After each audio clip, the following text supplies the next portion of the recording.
From Montana's news leader, this is the MTN 9 o'clock news. Good evening and thanks for joining us for the MTN 9 o'clock news. I'm Russ Riesinger. In the wake of a deadly weekend crash that killed two local tow truck operators on I-90, first responders are renewing the call for safety on winter roads.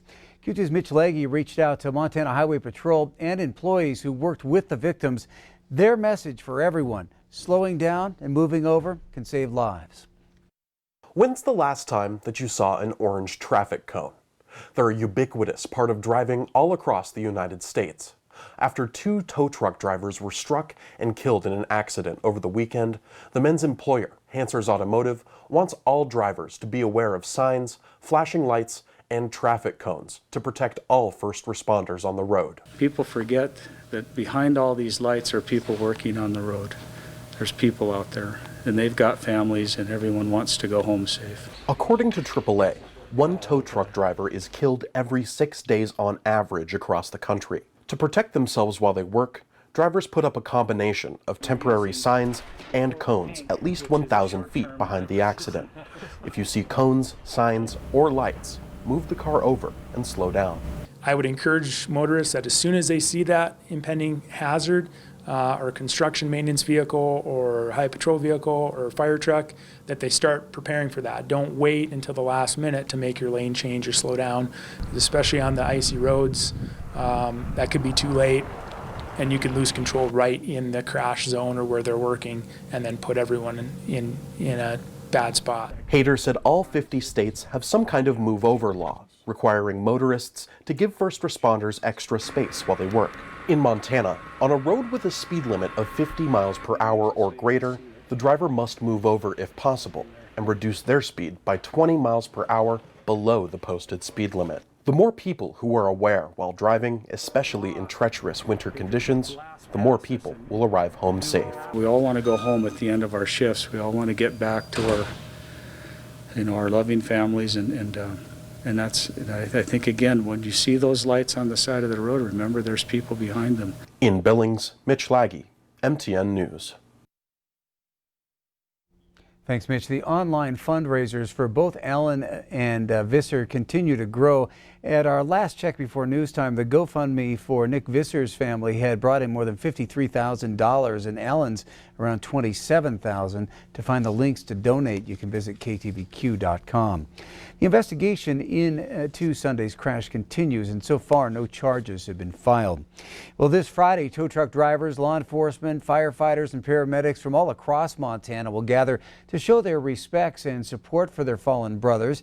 Here in Billings, emergency vehicles will stage on the rims beginning at 6, and then at 7 they'll light up the night sky with their emergency lights and observe a moment of silence.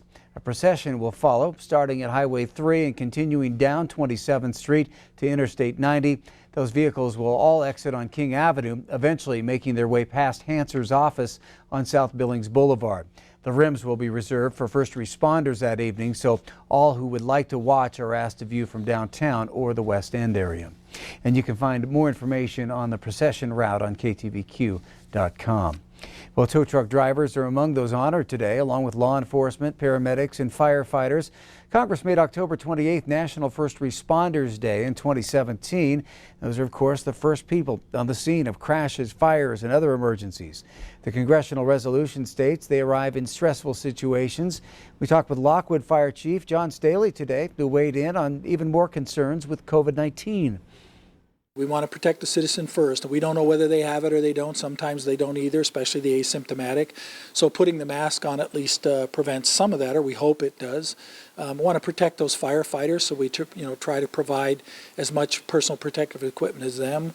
We recently purchased an ultraviolet system so that we can decontaminate the ambulances and the rooms.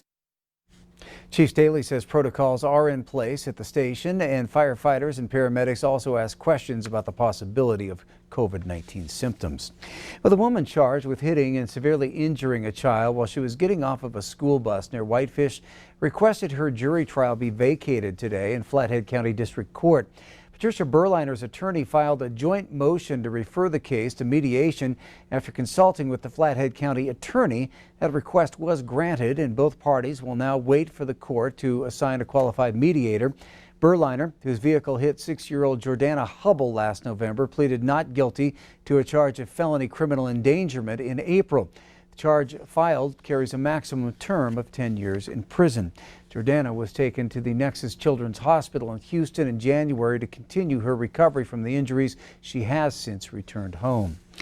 10 more COVID-19 related deaths to report across Montana tonight. Those include a Bighorn County man in his 50s and 2 people in Yellowstone County, a man in his 50s and another man in his 80s. MTN now reports 352 deaths across Montana. Today, the state's total cases of coronavirus surpassed 30,000. And right now, there are just under 9,000 active cases. Well, an organization has formed to help individuals and businesses challenge COVID mandates in what they call government overreach. The Freedom Protection Project was created by the organizers of the Let Freedom Ring concert that was held at the beginning of October in the Helena Valley. The group says COVID-19 is real, but argues the mandates are violating constitutional rights and damaging the social well-being of communities. Organizers also take issue with Governor Bullock allocating CARES Act dollars for local governments to use for litigation against businesses not following mandates. A lot of this is to connect local businesses with local attorneys to fight back. You know, they're being fined, they're being sued for trying to make a living. Well, it's the latest and what could be the last poll done before next week's election. The Mountain States poll, conducted by Montana State University Billings, shows all 3 major Montana races extremely close, and also that Montanans seem to be leaning toward legalizing marijuana. We get the expected splits for self-identified Republicans, Democrats. But the results for the poll come from phone calls that MSUB political science students made between October 19th and the 24th with 546 likely Montana voters. Political science professor Jason Atkins directed the poll. How accurate has it been traditionally? Traditionally fairly accurate, I mean, within a few points and definitely within the margin of error. In Montana's battle for Senate, one of the most watched and expensive races in the country, Democrat Steve Bullock is narrowly on top of Republican incumbent Steve Daines, 48 to 47%, with 5% still undecided. The race for governor, tied. Both Mike Cooney and Greg Gianforte at 45%, but 9% were undecided. Republican Matt Rosendale led the poll in the race for Montana's lone House seat by a percentage point over Kathleen Williams. But the main takeaway that all 3 races are too close to predict. Everything's essentially a dead heat or 1-point advantage. The poll did show strong support for the legalization of marijuana, with 54% saying they've already voted for or will vote for it. Meanwhile, 52% said they oppose LR 130, which removes the authority of cities and counties to regulate firearms. Atkins says many respondents seem confused about the measure. As for the race for president, the poll shows Republican Donald Trump on top of Joe Biden, 52 to 47% in Montana. Atkins believes the turnout of young voters between the age of 18 and 34 will have a lot to do with how many of the races actually turn out. It can really swing some of these close races, not only in Montana, but nationwide.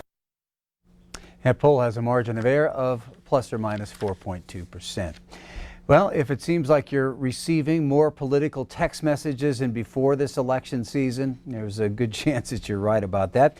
MTN's Jonathan Ambarian looks at how some organizations in Montana are turning to text messaging this cycle. For many Montanans, it's been hard to avoid political messages this year, on TV, online, in your mail, and increasingly on your cell phone. Leaders with the Montana Democratic Party say they've shifted more to texting as COVID-19 disrupted other forms of campaigning. We have definitely used it considerably more to reach out to supporters and members, not just in this tail end to help get out the vote, but also to drive voters to online events where they can connect with the candidates. It's a safer way to do it than the doors. The Democrats say they have focused on contacting known supporters through texts. The Montana Republican Party says it's not doing any texting this year, but some independent groups are using text to back Republican candidates, including Americans for Prosperity Action. At least for our team in Montana, we haven't done a lot of text messaging before, but it's a new tool that we're using to great effect. Talk to lots of people and AFP Action works with a data company to target who receives its messages and how they approach each voter. Montana's hotly contested races have drawn a lot of interest from organizations supporting candidates from all parties. They've sent texts to highlight specific issues or to remind people to vote. As Election Day approaches, some voters are receiving texts every day. According to the FCC, political organizations need to get someone's prior permission before sending them a text message through auto-dialing, but they can be sent without prior consent if someone dials the number manually. While campaigns can't know who you voted for, they can find out who has already voted. The fastest way to make sure you don't get any more phone calls or text messages or anything like that, especially from us, is why don't you go vote? We're trying to avoid talking. We don't want to waste your time. We don't want to waste our time. Now, many of these political texts have been for Montana's marquee races, U.S. Senate and Governor, but there have also been messages for U.S. House, Montana Land Board races, the marijuana legalization initiatives, and even Lewis and Clark County Commissioner. In Helena, Jonathan Amberian, MTN News. Well, Yellowstone National Park's now doing some construction to make a big impact on its current and future employees. The plan's to improve employee housing for the roughly 400 workers who live in park year-round. The housing improvements are much needed and will not only provide a better quality of life, but will entice employees to stay long-term. The plan has several phases, including the rehabilitation of historic buildings and renovating non-historic ones. The biggest phase currently underway is replacing 64 outdated trailers that are in poor condition. Some of those trailers date back to the 1960s and are being replaced by brand new high-quality modular cabins. Those cabins are being constructed off-site, then assembled in the park. The National Park Service expects all trailers to be replaced by 2021 and all renovations to be completed by 2023. Still ahead on the MTN 9 o'clock news, we're going to head to the border, find out the reasons behind the decline in arrests there. That story coming up in just a bit. But first, Bob McGuire's in next with your full fall-like forecast.